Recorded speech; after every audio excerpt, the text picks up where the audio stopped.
On April 11, 1945, American soldiers of the 6th Armored Division rolled through the gates of Buchenwald concentration camp, expecting horror, but nothing could have prepared them for the faces that greeted them from behind the barbed wire of the little camp.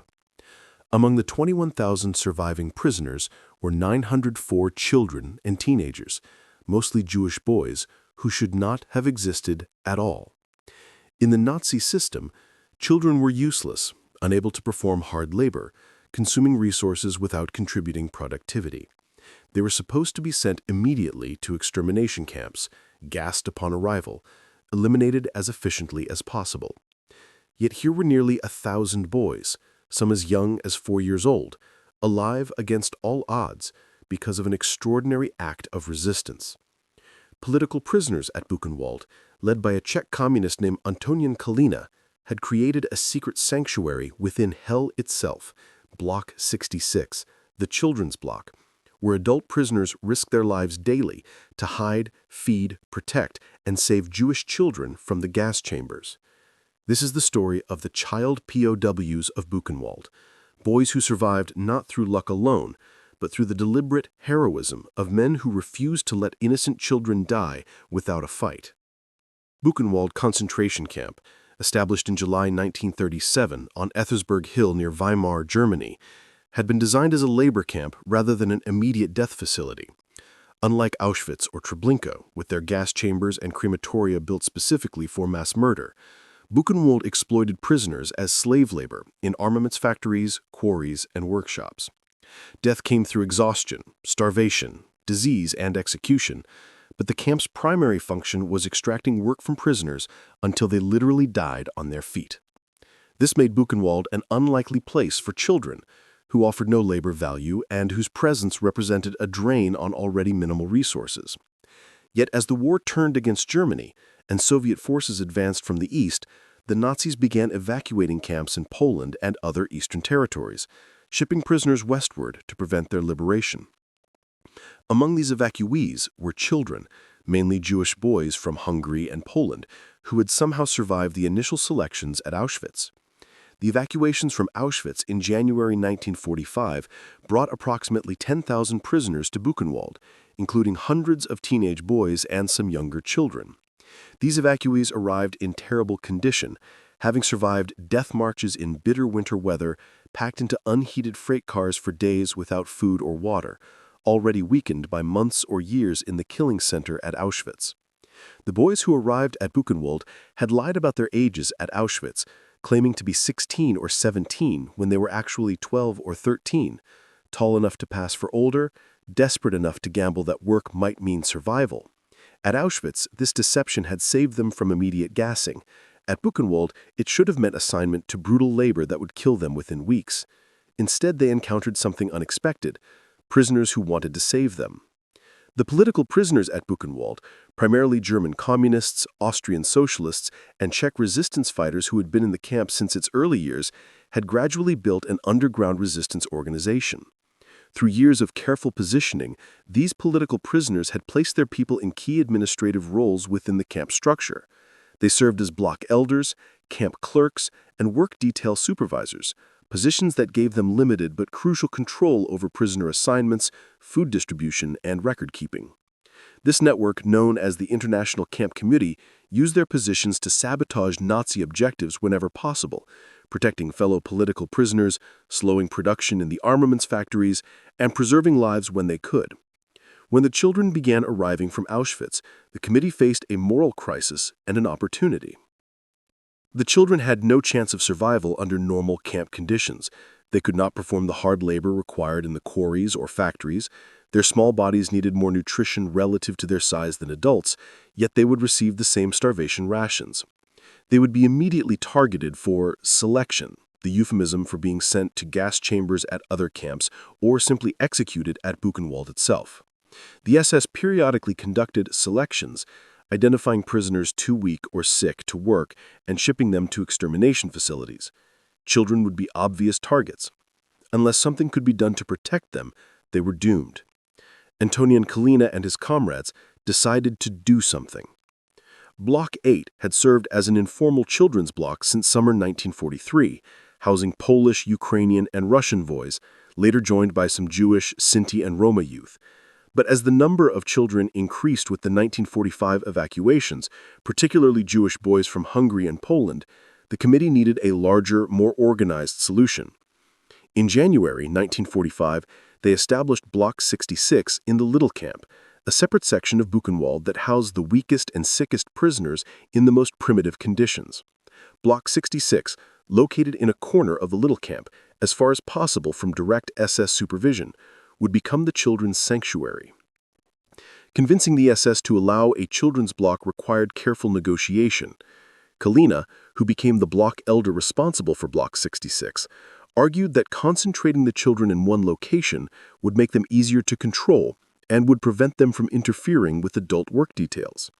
The SS, indifferent to the children's fate as long as they did not disrupt camp operations, approved. What the SS did not understand was that Kalina and the resistance network intended to use Block 66 not as a holding area before execution, but as a protected space where children would be hidden, cared for, and ultimately saved from the gas chambers. The children housed in Block 66 were primarily Jewish boys ranging from about 7 to 17 years old, though a few were even younger. 4-year-old Lulek, later Israel Mir Lau, who would become chief rabbi of Israel, arrived with his older brother Naphtali. The boys came from across Eastern Europe, speaking different languages, carrying different traumas, united only by their Jewish identity and their status as hunted children in a genocidal system. Many were orphans, their parents and siblings murdered at Auschwitz or other camps. Others had been separated from family during the chaos of evacuations and did not know if relatives still lived. All faced the reality that they were alone in a Nazi concentration camp with death as the expected outcome. Life in Block 66 was difficult, but remarkably different from conditions in the rest of Buchenwald. The barracks were overcrowded, cold, and primitive, with triple-tiered wooden bunks providing minimal sleeping space. Food remained inadequate, the official rations barely enough to sustain life. Disease spread easily in the unsanitary conditions. But compared to the rest of the camp, Block 66 offered relative safety. The children were not assigned to labor details, sparing them the brutal work that killed so many adult prisoners. Kalina and the other political prisoners organizing the block worked constantly to improve conditions, using their resistance network to organize extra food, clothing, blankets, and heating materials. Red Cross packages intended for other prisoners were secretly diverted to the children. Bread rations were supplemented when possible. Warm clothing appeared from mysterious sources. The adult prisoners protecting the children showed remarkable dedication and creativity. Men who were themselves starving shared their food with the boys. Prisoners with access to the camp warehouses stole clothing and shoes for children whose own had worn out. Political prisoners in administrative positions falsified records, making children appear older than they were to keep them off selection lists. When the SS ordered sick or weak prisoners to report for transfer to other camps, the adults hid the children, moving them between different areas of the little camp, concealing them in attics or under floorboards until the danger passed. The children learned to disappear when SS officers approached Block 66, to stay silent and invisible, to trust the adults who protected them. Beyond physical protection, the adults tried to maintain some semblance of normalcy and hope for the children. When conditions allowed, they organized secret classes, teaching basic literacy and mathematics. Some adults, themselves educated men before the war, taught history, geography, and languages.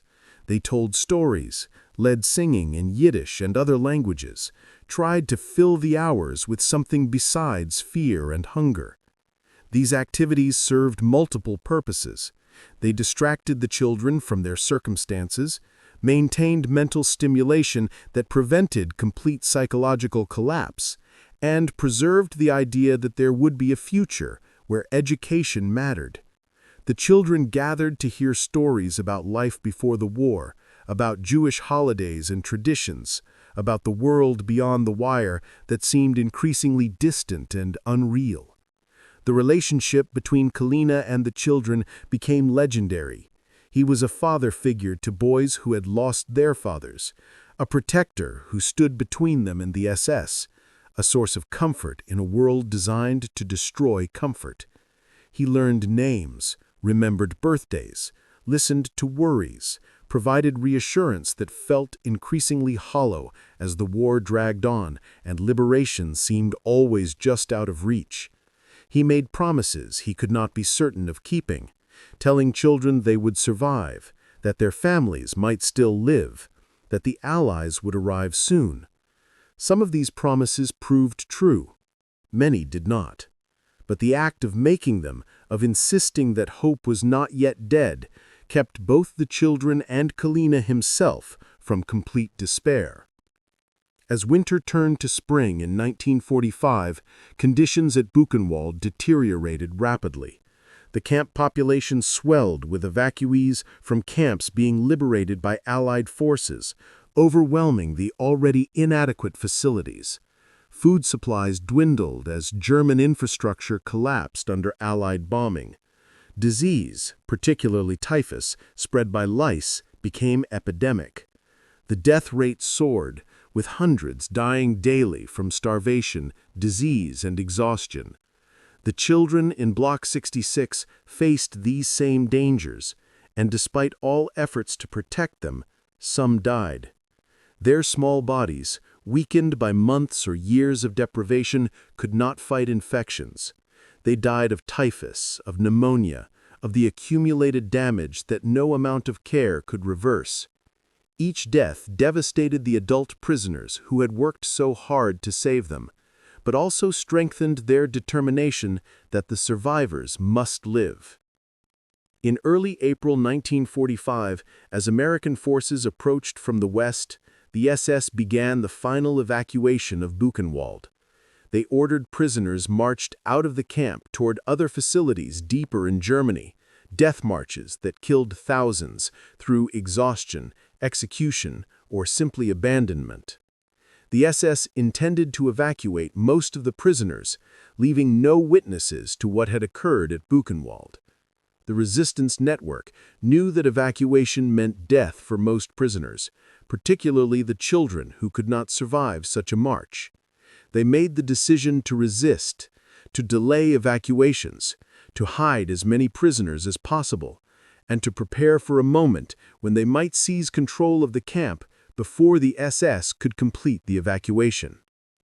On April 9 and 10, 1945, the SS evacuated approximately 14,000 prisoners from Buchenwald, sending them on death marches that would kill thousands. On April 10, SS guards entered the little camp, including Block 66, ordering children and other prisoners to assemble for evacuation. The resistance network went into action.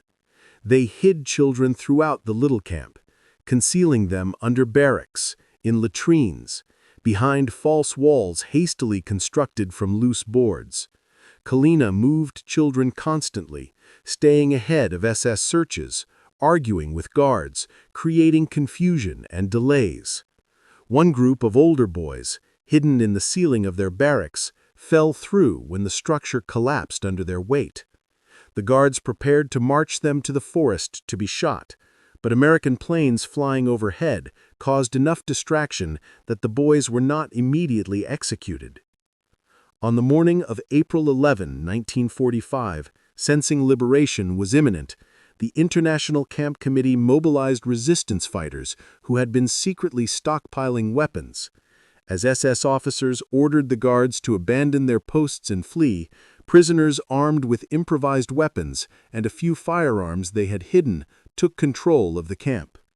By mid-afternoon, when American tanks of the 6th Armored Division arrived, prisoners had already liberated themselves from within. The Americans found prisoners flying white flags, SS prisoners being guarded by inmates, and throughout the camp, survivors emerging from hiding places, disbelieving that they had lived to see this moment. The soldiers who entered Buchenwald were hardened combat veterans, but nothing had prepared them for what they found. Piles of corpses, skeletal prisoners barely alive, evidence of systematic cruelty beyond imagination, and children, so many children. emerging from Block 66 and other hiding places throughout the camp. The soldiers struggled to process what they were seeing. Why were their children here? How had they survived? The explanation that adult prisoners had risked everything to protect Jewish children in defiance of Nazi orders seemed almost incomprehensible in its nobility amid such horror. The 904 children found at liberation included some who had been at Buchenwald for months or even years, and others who had arrived only weeks before in the final evacuations. They ranged from 4-year-old Lulek to teenagers of 16 or 17. Most were severely malnourished. Many suffered from typhus and other diseases. Some bore scars from beatings or other abuse. Psychologically, they carried trauma that would never fully heal, memories of things no child should witness, losses that could never be restored.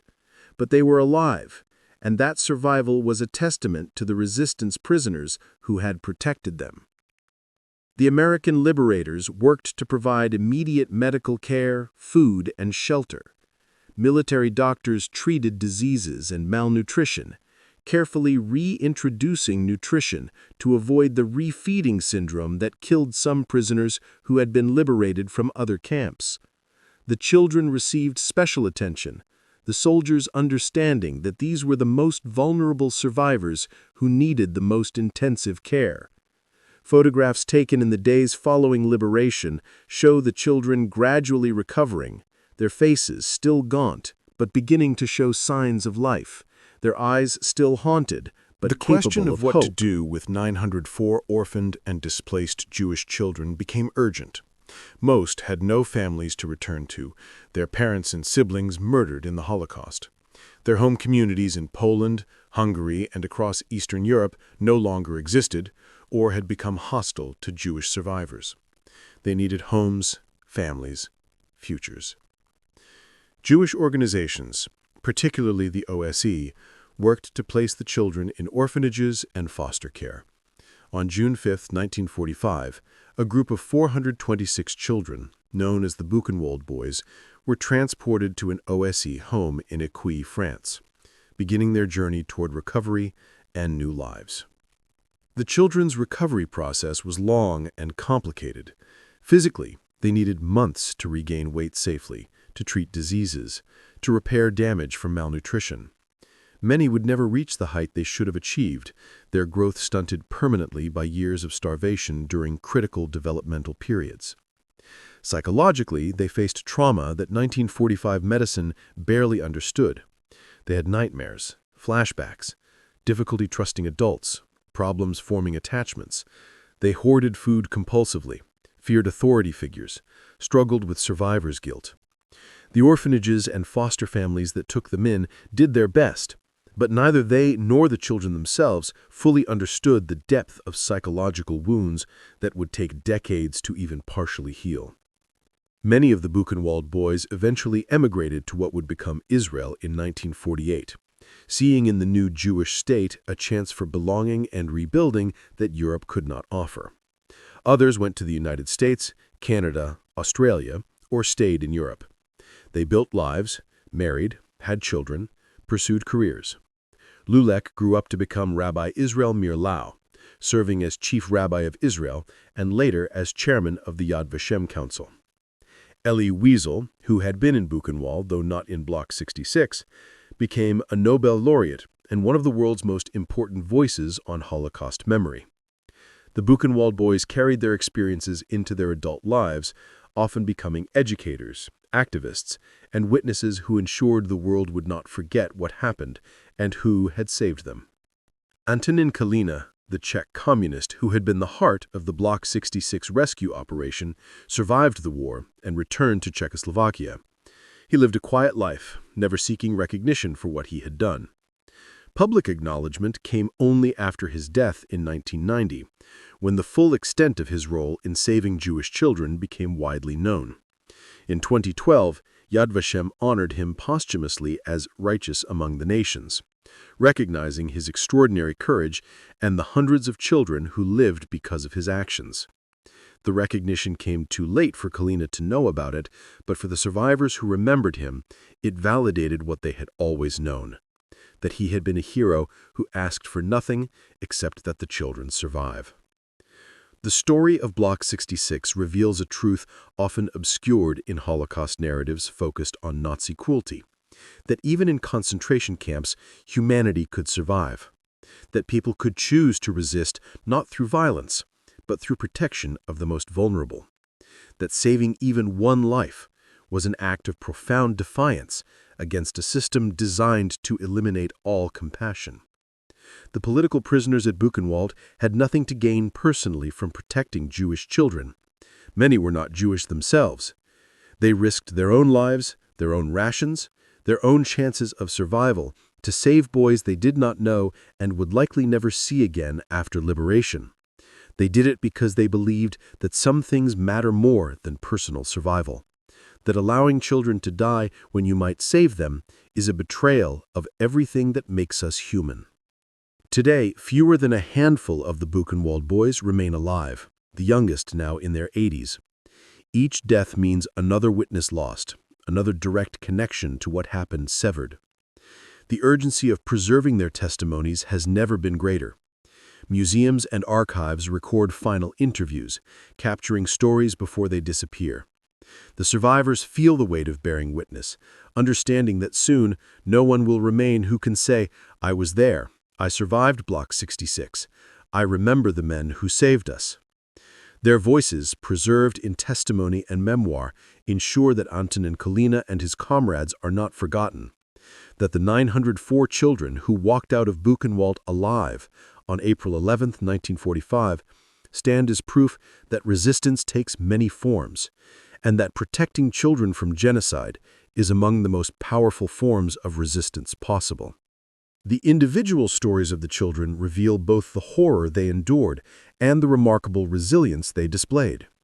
12-year-old Stefan Georgi Zweig arrived at Buchenwald from Auschwitz in January 1945, having survived by lying about his age and watching his parents disappear into the gas chambers. At Block 66, he found something he thought had been lost forever: adults who acted like parents, who checked on him at night when nightmares came, who saved portions of their own bread to ensure he ate. Stephen later recalled that Kalina knew every child's name, remembered where they came from, asked about their families even when the answers were unbearably painful. This personal attention, this insistence that each child mattered as an individual rather than just another number, helped preserve their humanity when everything else worked to destroy it. The daily routine at Block 66 was carefully structured to provide stability in chaos. The children woke up before dawn to the same roll call that occurred throughout the camp, standing in rows to be counted by SS guards or their subordinates. But unlike other prisoners who then marched to brutal labor assignments, the children of Block 66 returned to the relative safety of their barracks. Kalina and the adult protectors divided the day into segments that provided structure: morning instruction when materials and safety permitted, afternoon quiet time when children rested or played simple games, and evening storytelling sessions when adults shared memories of the world before the war. This routine, maintained as consistently as camp conditions allowed, gave the children something to depend on, a framework that suggested life would continue beyond today. The psychological strategies the adults employed to help children cope were remarkable given that they had no formal training in child psychology or trauma care. They understood instinctively that children needed hope, so they created it through stories about liberation that would surely come soon, about families who might still be alive somewhere, about futures where children would grow up to become doctors, teachers, or whatever they dreamed. They understood children needed purpose, so they gave them small responsibilities, helping younger children, distributing food, keeping their sleeping areas organized. These tasks, trivial in themselves, provided dignity and a sense of contributing to the community's survival. They understood children needed connection, so they facilitated friendships, encouraged older boys to protect younger ones, created surrogate family structures within the block. The terror of selections hung constantly over Block 66, even with the protections the resistance network provided. When the SS ordered selections of sick or weak prisoners for transfer, everyone knew this meant death. The adults worked frantically to hide children during these selections, creating elaborate systems of concealment. Children learned to climb into the rafters, to squeeze into storage spaces, to hide under loose floorboards. The youngest were sometimes hidden inside older prisoners' clothing, small bodies pressed against adults who stood as still as possible while SS officers walked past. One selection particularly lived in survivor memory, an SS officer entering Block 66 and demanding all children under 12 report for transport. Kalina argued that there were no children that young in the camp, that camp regulations prohibited children under 14, knowing this was a lie, but gambling the officer would not verify. The officer, either convinced or simply unwilling to pursue the matter, left. The children hidden throughout the block, some barely breathing from fear, had been saved by Kalina's audacity. The winters of 1944-1945 were particularly brutal. The Little Camp, where Block 66 was located, had the worst conditions in all of Buchenwald. The barracks were unheated, the walls thin and drafty, the floors dirt or rough concrete. Children slept huddled together for warmth, wearing every piece of clothing they possessed, still shivering through the night. Frostbite was common, fingers and toes turning black from exposure. The adult prisoners worked to improve conditions however they could, stealing coal from work details to provide heat, bringing scraps of wood to block drafts, finding extra blankets through the resistance network's black market operations. Every small improvement represented enormous risk, as theft from the SS was punishable by death. But the adults calculated that the risk of children freezing was greater than the risk of being caught. The relationships between the political prisoners and the Jewish children they protected created bonds that transcended the categories the Nazis tried to impose. The political prisoners, many of them communists who had been imprisoned since the late 1930s for opposing Hitler's regime, were not Jewish themselves in most cases. The Nazi system had placed them in one category of prisoner and the Jewish children in another, with different color-coded triangles sewn on their uniforms to mark these distinctions. But in Block 66, these categories dissolved. The adults did not save children because of shared religion or nationality, but because the children needed saving, and the adults had the power, however limited, to save them. This fundamental humanism, this recognition that children's lives matter, regardless of who those children are, became an act of resistance against Nazi ideology that insisted some lives had no value. As April 1945 approached and the sound of Allied artillery could be heard in the distance, the mood in Block 66 oscillated between hope and terror.